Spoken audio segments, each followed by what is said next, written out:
There were quite a few new highways I was on, both interstate and also US route. Also some state routes I was on too. Not too many in that department though. Like I know I was on Iowa State Route 2, was also on Iowa State Route 165,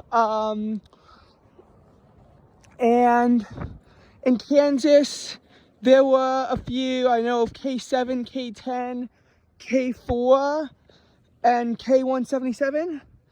For Missouri, Missouri Route 350, definitely, and also Missouri Route 12.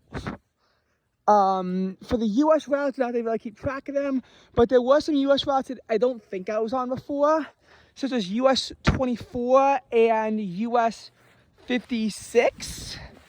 Oh, and also US 59 and US 71. As for the other, US routes I was on this trip, it includes US 169, which also might be new. I think also US 69 is a new US highway as well, that I'm pretty sure I was on.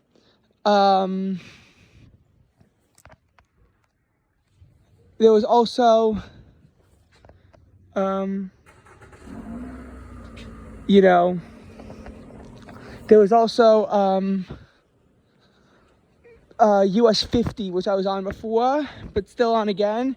US 40, I'm pretty sure, I was also on at points on this trip, but again, that's another highway I'd been on before.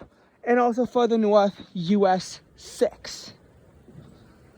So there's a lot of US routes. You have to remember, US routes are common in the Midwest, but they're not so common in the Northeast, especially in New York, where they really do everything they can to get rid of them. Although, ironically enough, New Jersey is actually very favorable to US state highways. But as for the interstates, which, there's quite a few, especially when you're concentrated in big cities. So, as for the interstates, there's a lot of new ones. The only primary new one I can really add, though, is I-29.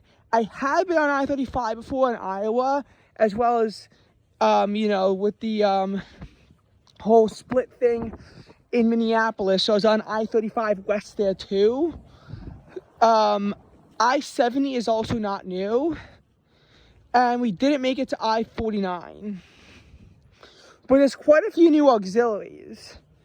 For starters, there's I-480 in Nebraska, which also goes into Iowa. But we were only in the Nebraska part of it, which was also concurrent with US 75, which I forgot to mention when I mentioned the US highways I was on. I was also on I-80 to cross the Missouri River to go from Nebraska into Iowa, which had a concurrency with I-29. Additionally,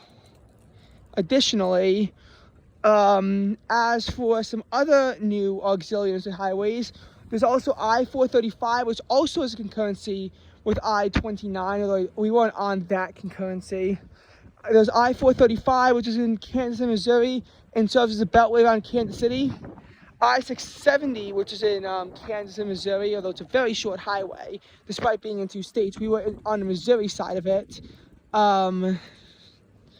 There's also I-470. I think there's one in Missouri too, but we weren't on that one. We were in the I-470 in Kansas around the Topeka area. Additionally, I-335, the whole thing, which is part of the Kansas Turnpike, was also on. It's actually a long 50-mile highway that goes from Emporia all the way to Topeka, and it carries a part of the Kansas Turnpike, but it's not really known because it's entirely engulfed within the Turnpike. It's actually similar to I-276 in that regard. This is a relatively long highway that just isn't really talked about much because of the whole, overshadowed by a larger highway system kind of thing. So that's that. Now as for you know, other highways that I'm planning on getting, when I'm not really sure, because a lot of these are auxiliaries, just highways I'm not sure where I am, but just a brief update.